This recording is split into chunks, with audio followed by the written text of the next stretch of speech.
So far we have talked about the classification of partial differential equation, and we have also seen some partial differential equation of engineering interest. We have talked about the derivation of diffusion equation.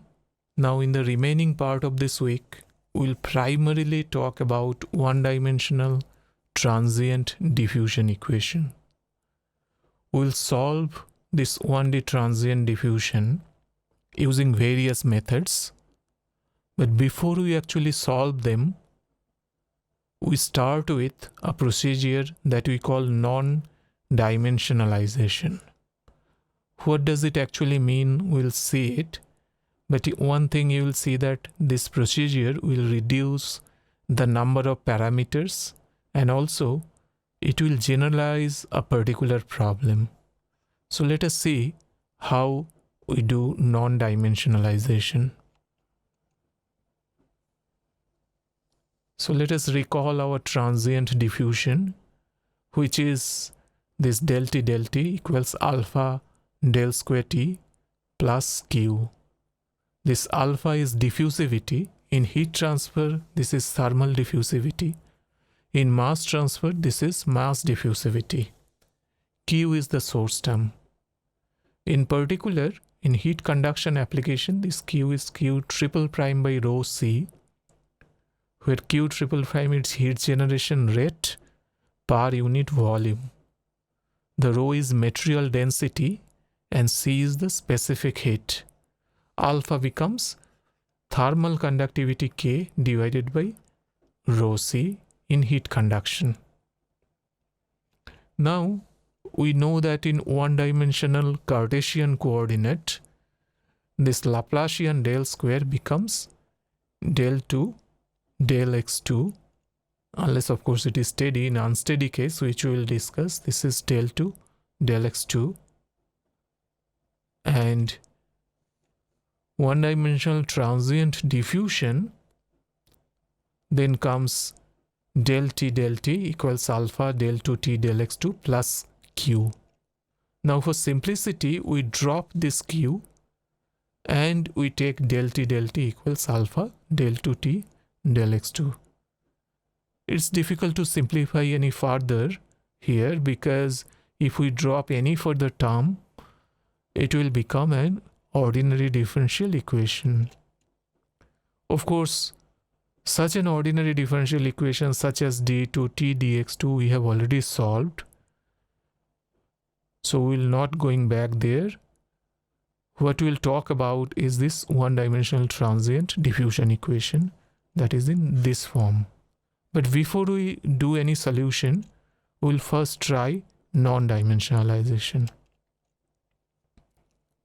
So let us take up a physical problem, that is cooling, it could be even heating, of an insulated rod. So this is a heat conduction problem in one dimension, that is in x dimension. The rod spans from x equals 0 to x equals L, so length is L, and it is insulated from its periphery except the two ends from which it can transport heat. The governing equation for temperature in this rod is given by del T equals alpha del 2T del x2. Initial condition is given T equals T2, and boundary conditions are given T equals T1. Now before actually starting the non-dimensionalization, let us see the physical problem clearly. The physical problem describes cooling or even heating of the rod. Initially, the rod temperature was T2 and it was at uniform temperature. So at that point, nothing was happening in the rod, means there was no change in temperature anywhere, nothing was happening in time. Then suddenly the boundary temperatures are changed to T1, both boundaries here as well as here. Now if T1 and T2 are equal, then again nothing will happen. But we assume that T1 and T2 are different. So if T1 is greater than T2, then there will be heating in rod. So this is the case T1 greater than T2. But on the other hand, if T1 is less than T2, then there will be cooling in rod. So in both ways, this is the same formulation. As time progresses, the rod temperature tends to T1, that is limit T tends to infinity, this capital T goes to T1, and that is once again steady state. At this point, nothing happens. In reality, of course, it doesn't have to go to T infinity. We will see after some time the rod temperature is more or less close to T1 and nothing is happening. And when we solve this problem, we are interested about that, this 0 to T to infinity. That means the time when the temperature is actually changing, that duration, what is happening at a given point, the temperature with time, that is what we want to calculate. But before we do, we will first non-dimensionalize the problem. Non-dimensionalization, you will find this will generalize the problem. So how it will do so? So we start with defining a dimensionless length, or you can call it dimensionless distance.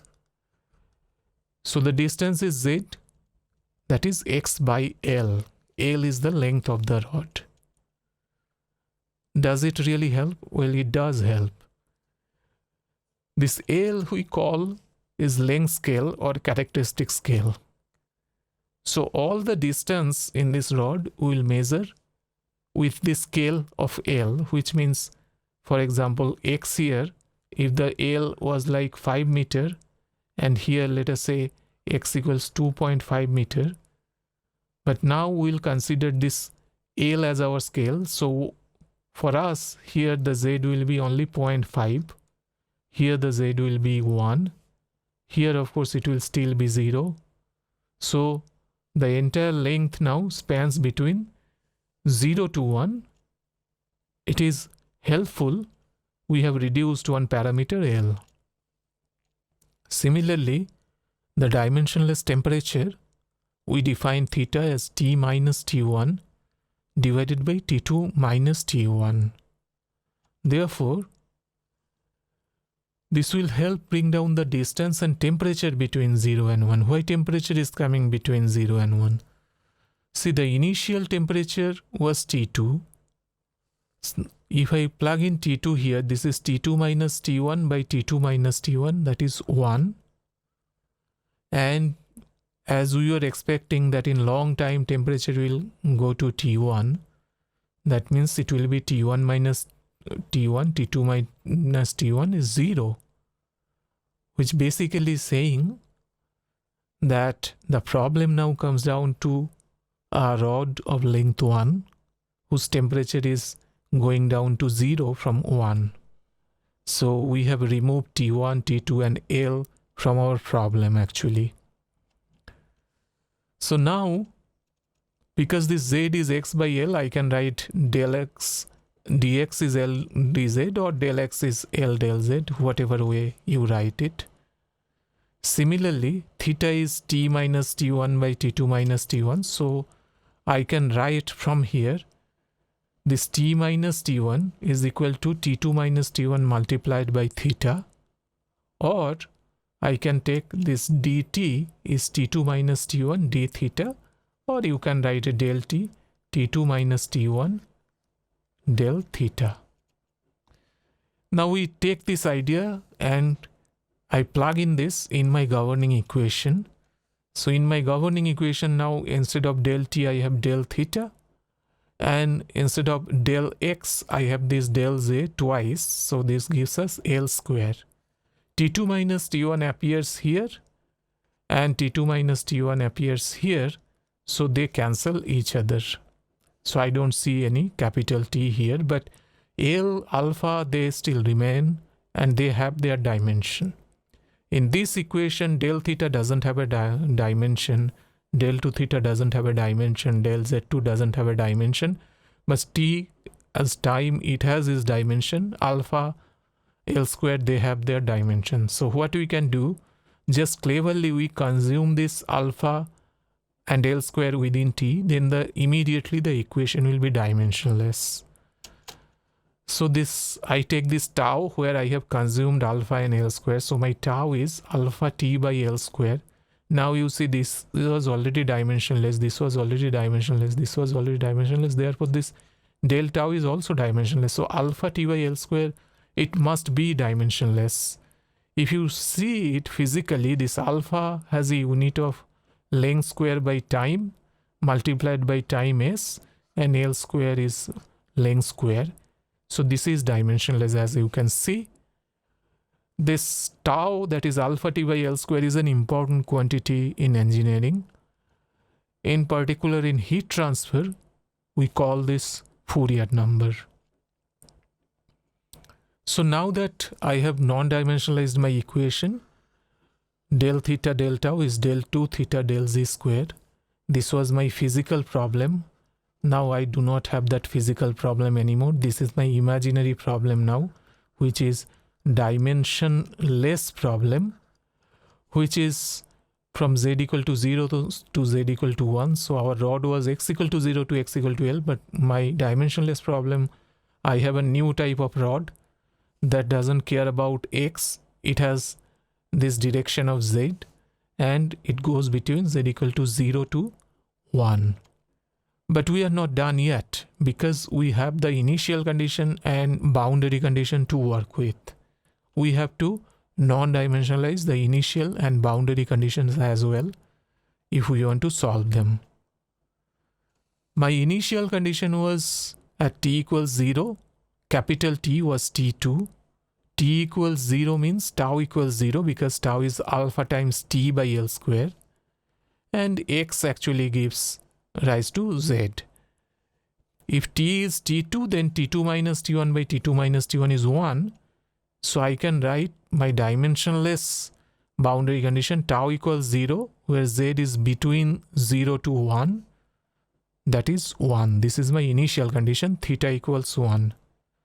Now my boundary condition is t equals capital T1. If I plug in T1 here, then my theta becomes 0. Therefore, my boundary condition is theta tau greater than 0. That means beyond initial time, at z equals 0 and 1, only at the boundary, my theta is 0. So now we are ready. We have derived the dimensionless governing equation, initial condition, boundary condition, and they are like this. Del theta del tau is del 2 theta del z square. Here z goes between 0 and 1, and initially the temperature was 1, and at the boundary now the temperature is 0. So what will happen to this theta as this time, which in this case dimensionless time tau, progresses? What happens here? We are interested to see that by solving this equation along with this initial and boundary condition, and in subsequent lectures we'll see that. So for now we have non-dimensionalized the one-dimensional diffusion equation. What you can try now is a different kind of non-dimensionalization.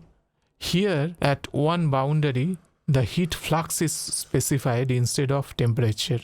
In the present problem both boundaries temperature was specified, but now in one boundary instead of temperature heat flux is specified. So you write first the governing equation, initial and boundary condition. Governing equation and initial condition, there will be no change, only the boundary condition will change. So how it will change when you non-dimensionalize, how you will now non-dimensionalize it, because one temperature is gone, you have to take a call there. Try it and see how it goes. So that's all for this lecture. Thank you, and I'll see you in next class.